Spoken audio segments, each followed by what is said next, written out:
So I'm here today with Taylor Hills, the CEO and founder of Effortless Rental Group in Denver. And we're going to be talking about the impact of short-term rental regulations on his business and also in the industry in the Denver area. Welcome, Taylor. Thanks for having me, Shanae. Cool. So do you want to start by telling us a little bit about Effortless Rental Group and how they fit into the vacation rental market in your area? Sure. Uh, I founded Effortless Rental Group with my best friend in 2015. Um, we started in Denver. We saw a huge need for short-term rental management. This was at a time where the city did not have regulations in place. It was the Wild West at the time. And yeah, we saw a need for management. We felt that we could uh, deliver higher revenue for our owners, and we quickly scaled the company from two properties to 100 within the first year. Um, and then, we actually branched out to Boston, New York, and some other states as well. And um, yeah, it was a good learning experience. And we've also been involved in advocacy and their regulations that have taken place in Denver uh, from when we first started in 2015. Brilliant. So now talk to us about these regulations. So we're still talking about the 2019 regulations. They are the one hmm with the biggest impact, right? So hmm tell us a little bit about what the main challenges are arising from these regulations for owners and hosts in Denver. Sure. So Denver has one of the highest compliance rates in the country. Um, they're proud of that. So proud of that as a hosting community. They also implemented a primary residence ruling, which states that the property that you're renting needs to be your primary residence. They define that by your place of normal return, and they also implemented a 180-day rule. So uh, you can rent your property as long as you're living there more than 180 days. This would make sense before COVID, and this would be very logical before COVID. But now that the world has changed, uh, jobs have changed, you can be a digital nomad. It's become a little problematic, in my opinion. So if I want to go to New Zealand for 8 months and travel the world and rent out my place as a short-term rental to help me fund this trip based on Denver's regulations and rules, I can't. And if I want to, I need to move all of my stuff out, find a long-term tenant, and rent it out long-term. So it just creates a little bit of friction for those that have a nomadic lifestyle, that are potentially in the military. Um, I think there should be exceptions made for individuals based on their lifestyle. And how many people would you reckon are affected by, by these kind of regulations that you've just described? So how many are in those positions?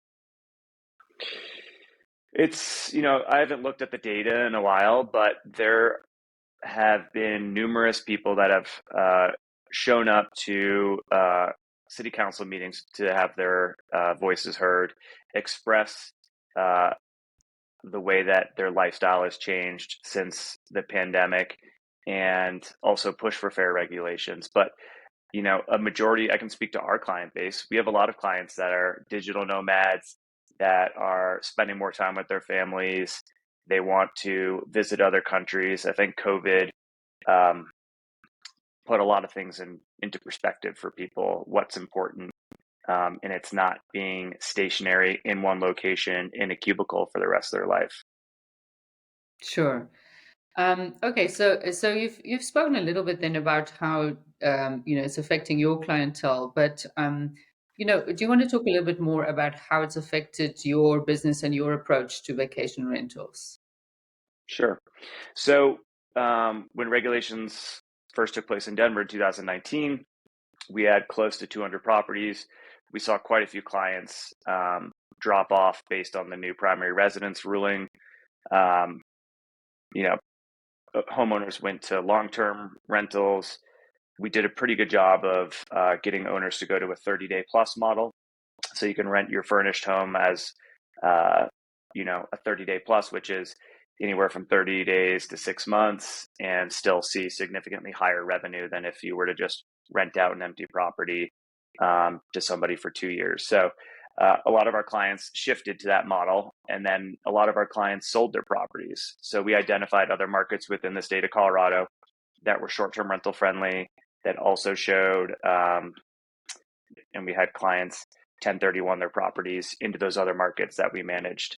Um, Another amazing thing that kind of came from these regulations, it was scary at first, but um, we worked with a developer on creating a model where homeowners could purchase into a condo hotel. So this condo hotel is in Denver. It has a hotel license on the property, and individuals could buy 1 unit, they could buy 4 units, and it would be operated as a hotel. Um, and you could have a full-time short-term rental. I So think they that are model is sorry. So they are exempt from they don't fall under the regulations, right? The hotels. correct. Yeah, it's Yeah. a it's a hotel license, it's a hotel building. Instead of having one owner of a hotel or one corporation that's worldwide owning the hotel, you have individual community stakeholders that have ownership in that building. And I suppose there are many different workarounds that people have found to try and cope with these regulations Hmm. Yeah. in since then. Have you personally had license applications turned down, or have you seen many people who've experienced that, or fines related to the regulations? Yeah, we've had a handful of clients, especially in the years of 2019 to 2022, that were turned down um, for, simple things like trash overflowing, a neighbor complaining about parking, and excise and license would look at these complaints and then look at the home, and they would look at the listing and say, well, you don't have any family photos on your wall. You don't have food in your refrigerator. They once inspected a property of somebody I know and looked in the refrigerator and said, why don't you have any food in the refrigerator for your guests? And it just showed how little they knew about the industry. Nobody wants to go and rent a property and have, expired mayonnaise and ketchup in the refrigerator. People need closet space. People want their, drawers cleared out so that they can use it when they're traveling. So, yeah, we've seen denials for digital nomads and people that truly have one residence that is locally here in Colorado. And they've fought it, and some of them have won, and some of them have also said, "Hey, I can fight this for 6 to 12 months with the city and appeal their decision, but I can't rent in the meantime. I need to switch models because I can't just lose money for 6 months." Right. And so, as a result of this, what would you describe as the sentiment at the moment among vacation rental managers and hosts about these regulations or towards the regulations? So I think in Denver, um, vacation rental managers um, know what to expect. They know that the regulations are here to stay. Um, I think that they are also advising homeowners, hey, this is, the rule and regulation for the city. This is what you can expect. These are the revenue numbers that you can expect based on 180 days. We have some clients that do 30-day plus, and then for 6 months, and then the other remaining can short term under 30 days. Um, I think a lot of managers are looking at other markets, so mountain markets, smaller ancillary markets that are seeing demand from COVID travel, and probably looking out of state as well. I think managers have continued to manage the properties that they can in Denver that meet the regulatory requirements, but then they've also started looking at towns outside of Denver. So whether that's Boulder, Colorado Springs, Arvada, there's other markets outside of Denver that have more lenient regulation where the numbers still make sense for property owners and investors. Okay. And in terms of your feeling about the regulations and how fair they are, and understanding some of the reasons why they're implemented, do you think there's a better way of doing this? How would you, uh, yeah, how would you deal with the with finding the balance? Um, Sure. I believe that there should be fair regulations and there should be regulations in place. I don't think outside investors should be able to come into any state and purchase 200 homes and turn them all into short term rentals.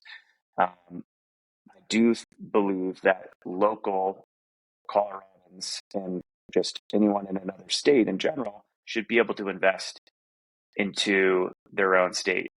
A lot of people are deciding to invest in a short-term rental property instead of a 401k, instead of the S&P 500. Just because you own a vacation rental does not mean you're in the top 1%. There are many people that have spoken up at meetings that said, hey, this is our kids' college fund. We invested in a $600,000 house in Blue River 10 years ago. And now, we've been relying on this income to supplement education for our kids to afford us the lifestyle. So it's, you know, it's a fine line of making sure that, yes, you address the housing supply issues, um, and at the same time collecting tax revenue to create Sorry, did affordable you housing. I would just say it's a fine line with regulations and making sure that there is affordable housing out there for individuals, the workforce, people that aren't making a lot of money so that they can afford to live in cities and mountain towns. But at the same time, I think that there's a lot of common sense regulation that hasn't been implemented. Um, Tax revenue needs to go to affordable housing. And affordable housing takes years to build, get approved. In the meantime, I would propose why not give individuals making under a certain amount each year a stipend to offset their rent cost. So, for example, in Vail, in Breckenridge, Steamboat, Crested Butte, where you have a lack of housing, that's going to take years to build. Bringing, you know, 500 homes onto the market that are all well over $1 million is not going to hit, the needs of quote unquote affordable housing. Those homes are just going to sit vacant like they used to. And so, in my opinion, the quickest way to provide affordable housing is to build it. And nobody wants to see a large complex go up in their small, beloved mountain town. I get it, but it needs to happen. Or there needs to be some type of rental stipend that is given to the workforce that is generated from short term rental revenue taxes. Okay. So it's not the regulations as such, it's the way they're implemented and the fact that alternatives are not being looked at in a common sense, logical kind of way. Exactly. Okay. So we talked a little bit about your business and how your business is being affected. I don't know if you can expand a little bit on how it's affected growth and revenue, or talk about specific, how in depth you've changed your business model or strategy as a result. Yeah. So, as I mentioned before, we were close to 200 properties that dropped to about 125 when regulations took place. And then we obviously grew our property portfolio again after that. And then COVID hit and then it dropped again. So, we focused more on condo hotel projects that are a condo product that are in a great location, that are in good neighborhoods, where we can then get a hotel license for this. Um, it makes a lot of sense. They're usually in commercial zones. There's no neighbor that's being frustrated by seeing, new people coming in and out of the door. Um, and yeah, it has affected our revenue and it has forced us at the same time to become more lean, to utilize the technology within the industry, to maximize revenue for our business and for our homeowners. And then it's also shown us, hey, there are other markets within Colorado outside of Denver that we can manage properties in. We're launching Palm Springs, which is obviously far from Denver, but that's being onboarded as we speak. We're going live June 1st and entering that market. So we are looking at other markets where we can expand. And so at the moment, knowing what you know about the regulations in Denver, would you advise anyone to start a vacation rental business or consider, going into this line of business in the area? It's a hard business. I think anyone that has managed their own property for over a year or has managed 10 plus properties for any given time, or even hundreds of properties, knows that this is a very labor intensive business. It's all operations. There's a lot of moving parts. You have a client that's a homeowner, you have a client that's a guest. Every property has its own quirks and differences. It is a hard business without regulations. So when you compound regulations on top of that, it makes it really daunting. For any property managers looking to start in Denver, I would make sure you educate yourself on the rules and regulations and make sure that you're involved in advocacy. There are awesome advocacy groups out there. One of them that I'll name is Rent Responsibly. You need to be familiar with regulations in Denver. You need to look at the demand. You need to get involved with advocacy. Demand in Denver has dropped between 15 and 20%. And that correlates with occupancy and ADR and just revenue. So the market has changed quite a bit. There's a lot of saturation. Hotels are booming right now. Travel has changed quite a bit. And I'll speak for Denver, but group travel has definitely slowed down. So make sure you're looking at outside markets that are viable for your business as well. Join an advocacy group, as I've already mentioned, Rent Responsibly and Mile High Hosts are great local advocacy groups to join and be a part of. And in your opinion, is there actually room for negotiation with city officials? We have done a good job of pushing back and providing logical next steps for regulation and saying, hey, we think that this goes a little far. On the surface, this sounds normal, 180 days sounds normal, but what about this group of people that are being left out?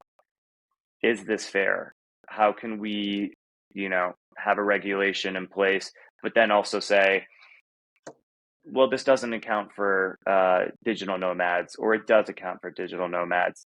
And so our group has worked with the city of Denver and its officials, who have been great, to be honest, in defining fair regulations.